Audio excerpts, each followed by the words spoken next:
सुप्रभात बच्चों, स्वागत है आपका हिंदी कक्षा में हिंदी भाषा के साथ। बच्चों, जयशंकर प्रसाद जी द्वारा रचित देवसेना का गीत पाठ का प्रथम व द्वितीय अनुच्छेद मैं आपको इससे पहले वाली वीडियो में बता चुकी हूँ। आज हम तृतीय और चतुर्थ अनुच्छेद की भाव व्याख्या समझेंगे और आप सभी अपनी हिंदी की पुस्तक खोलकर एक एक पंक्ति को पढ़ते हुए मेरे साथ उसकी भाव व्याख्या समझेंगे। स्कंदगुप्त के प्रणय निवेदन को अस्वीकार करने के कारण देवसेना अपने जीवन के अंतिम क्षणों में वेदना का अनुभव करती है, क्योंकि वह स्कंदगुप्त को भूल चुकी थी।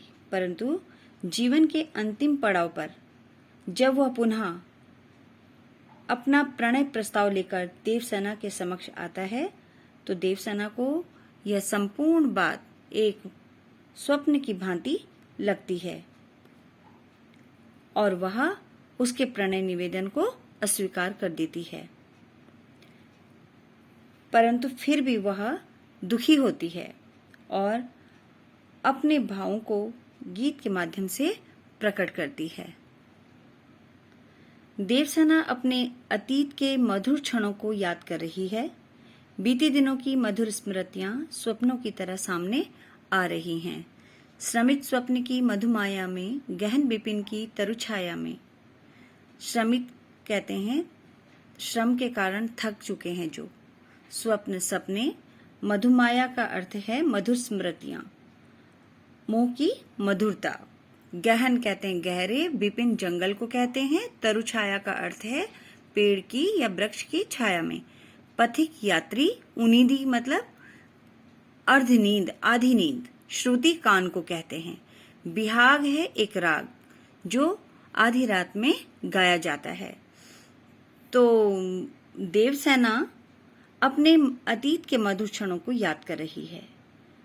बीते दिनों की मधुर स्मृतियां स्वप्नों की तरह उसके सामने आ जा रही हैं। वह कहती है कि स्वप्न थक गए, परंतु स्कंदगुप्त के प्रति मोह की मधुरता अभी भी बनी हुई है। स्कंदगुप्त के प्रति उसकी आसक्ति मिट नहीं पा रही है। उसे यह बात ठीक वैसे ही लगती है जैसे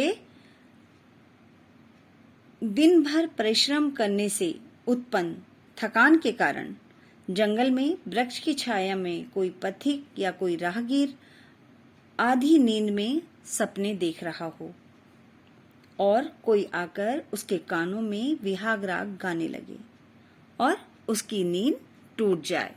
ठीक ऐसी ही स्थिति इस समय देवसेना की हो रखी है। उसे लगता है मानो कोई विहाग राग गाकर उसे उस दुनिया में ले जाना चाहता है जहां से वह बहुत पहले ही लौट आई है। प्रणय निवेदन को ठुकराने के बाद भी देवसेना स्कंदगुप्त को भूल नहीं पाई थी। उसके अंतर्मन में स्कंदगुप्त की यादें आज भी बसी हुई। आशय यह है कि स्कंदगुप्त को भूलकर देवसेना ने राष्ट्र सेवा का व्रत ले लिया था। वह राष्ट्र हित के ही मधुर सपने देख रही थी कि तभी स्कंदगुप्त के प्रणय प्रस्ताव ने उसके हृदय में एक हलचल सी पैदा कर दी। वह आगे कहती है, लगी सतृष्ण दीठ थी सबकी, रही बचाए फिरती कब की। मेरी आशा आह बावली, तूने खोदी सकल कमाई। सतृष्ण का अर्थ है तृष्णा से भरी हुई, प्यासी। दीठ कहते हैं दृष्टि को। ये दीठ शब्द तद्भव रूप है, इसका तत्सम है दृष्टि यानी नजर। बावली कहते पगली। सकल संपूर्ण, कमाई का मतलब जो कुछ जीवन भर में कमाया था।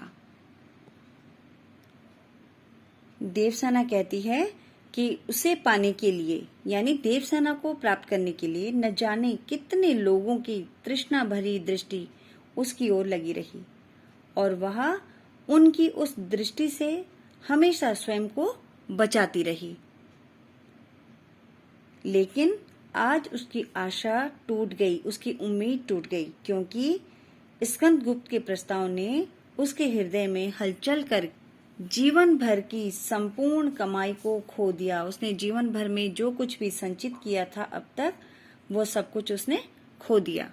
वह स्वयं को पराजित अनुभव कर रही है, क्योंकि स्कंदगुप्त के प्रस्ताव को अस्वीकार करके उसे लगता है कि मैं पराजित हो चुकी हूँ, और यह आशा, यह उम्मीद उसके हृदय में जगकर ही उसे हरा गई है। क्योंकि देवसेना ने अपने जीवन के सारे सुखों को, सारे भोग विलासों को स्कंदगुप्त के प्रेम निवेदन को ठुकराए जाने के कारण तिलांजलि दे दी थी, यानी उसने त्याग दिया था। तो उसे अब ऐसा लगता है कि उसने स्कंदगुप्त के प्रेम को ठुकराकर अपनी आशा, आकांक्षा, अपनी उम्मीद की प्रेरणा से स्वयं को दूर कर लिया है। उसे दुख है कि युवा अवस्था में बिना सोचे समझे स्कंदगुप्त के प्रणय निवेदन को ठुकराकर जैसे उसने अपनी समस्त जमा पूंजी को, अपने प्रेम को लुटा दिया हो और वह पराजित हो गई हो, क्योंकि वो पूर्ण रूप से उसे भूल नहीं पाई थी। आज भी उसके मन में कहीं न कहीं स्कंदगुप्त के प्रति प्रेम भावना विद्यमान है। तो उसे लगता है कि बहुत बड़ा दुख लगता है उसे कि विदाई के समय भी मुझे यह वेदना ही प्राप्त हुई है। अब बच्चों, इसका काव्य सौंदर्य इस प्रकार है। भाषा वही है, तत्सम शब्दों से युक्त। इसको हम संस्कृत निष्ठ या तत्सम शब्दावली से युक्त शुद्ध साहित्यिक खड़ी बोली भी कह सकते हैं, क्योंकि इन दोनों पदों में तत्सम शब्दों की भ्रमार है। देखिए, श्रमित, स्वप्न, मधुमाया, तरुछाया, गहन विपिन, पथिक, उनींदी, श्रुति, विहाग, सतृष्ण, आशा, ये सारे तत्सम शब्द हैं। तो भाषा तत्सम शब्दों से युक्त हो गई है। संस्कृत निष्ठ भी इसको कह सकते हैं। छंद तो वही है, छायावादी गीत है। अलंकार है बच्चों इसमें अनुप्रास, और अंतिम पंक्ति है मेरी आशा आह बावली तूने खोदी सकल कमाई। इसमें मानवीकरण अलंकार है, क्योंकि आशा एक भाव है जिसे मानवीय रूप प्रदान किया गया है।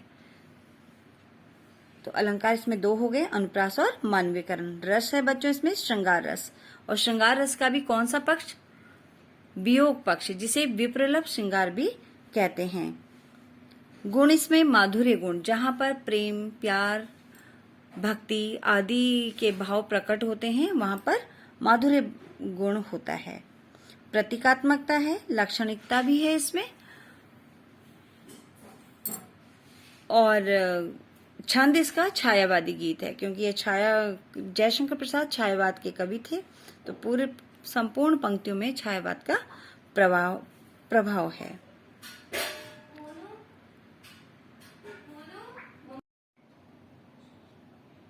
लौटा लो यह अपनी थाती, मेरी करुणा हाहा खाती, विश्व न संभलेगी यह मुझसे, इससे मन की लाज गंवाई। थाती कहते हैं धरोहर को, करुणा कहते हैं दया, हाहा खाती का मतलब है हाहाकार कर रही है। देवसेना के मन में स्कंदगुप्त का प्रेम एक धरोहर की भांति सुरक्षित है, जिसे उसने वर्षों से अपने हृदय के किसी कोने में संभाल कर रखा हुआ है। तो अंत में देवसेना भाव विह्वल होकर संसार को संबोधित करते हुए कहती है कि हे विश्व के लोगों, तुमने मुझे विश्वास रूपी जो धरोहर सौंपी थी उसे अब वापस ले लो। मेरे हृदय की करुणा हाहाकार कर रही है। तुमने मुझे जो भार सौंपा था मैं उसे संभाल नहीं पाई, इस कारण मैं मन से लज्जित हूं। अर्थात देवसेना के हृदय में हमेशा ही स्कंदगुप्त के लिए प्रेम बना रहा। वह इस प्रेम को एक धरोहर की भांति अपने हृदय में संजो के रखे हुए थी, और स्कंदगुप्त से दूर रहकर भी राष्ट्र सेवा का व्रत उसने धारण कर रखा था। परंतु अब उसने स्कंदगुप्त के प्रणय निवेदन को ठुकरा दिया और स्कंदगुप्त ने भी आजीवन कुंवारा रहने का संकल्प ले लिया, तब उसे लगता है कि अब इस धरोहर को रखने का कोई औचित्य नहीं है, इसलिए वह उसे लौटाना चाहती है और मन की लज्जा को त्याग कर कहती है कि मैं इसे संभालने में असमर्थ हूं, क्योंकि देवसेना के सामने दो चुनौतियां धरोहर के रूप में थी। एक था स्कंदगुप्त के प्रति उसका प्रेम और दूसरा राष्ट्र के प्रति सेवा भाव। तो उसे लगता है कि उसने देवसेना ने इन दोनों के प्रति अपनी कर्तव्य निष्ठा को ढंग से नहीं निभाया, इसलिए अब वो उससे मुक्त होना चाहती है। वह मन ही मन अपने आप को लज्जित महसूस करती है और कहती है कि अब मैं इसे संभाल नहीं पाऊंगी और अपनी इस धरोहर को तुम वापस ले लो।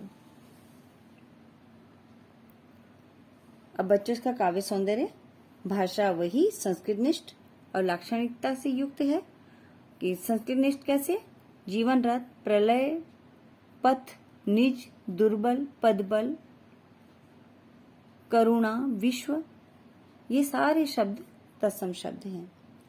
छंद वही छायावादी गीत है, छायावाद का प्रभाव है इस पे। रस श्रृंगार रस है और श्रृंगार का भी वियोग पक्ष, जिसे हम विप्रलभ श्रृंगार कहते हैं, पहले भी बता चुकी हूँ।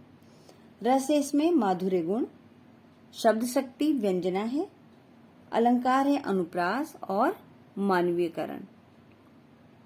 जीवन रथ इसमें रूपक अलंकार है। हारी होड़ में अनुप्रास अलंकार है। हा में भी अनुप्रास भी है और पुनरुक्ति भी है कि ये रिपीट भी हुआ है शब्द और वर्ण की भी आवृत्ति इसमें हुई है। करुणा हा खाती, यहां पर इसमें मानवीयकरण अलंकार है। भाषा को हम मुहावरेदार भी लिख सकते हैं, क्योंकि होड़ लगाना, हारी होड़ लगाई यानी होड़ लगाना, हा खाना, लाज गंवाना, ये सारे मुहावरे हैं। तो भाषा इसमें मुहावरेदार भी इसको हम कह सकते हैं। देवसेना के माध्यम से कवि ने नारी मन की आंतरिक भाव चेतना को प्रकाशित किया है।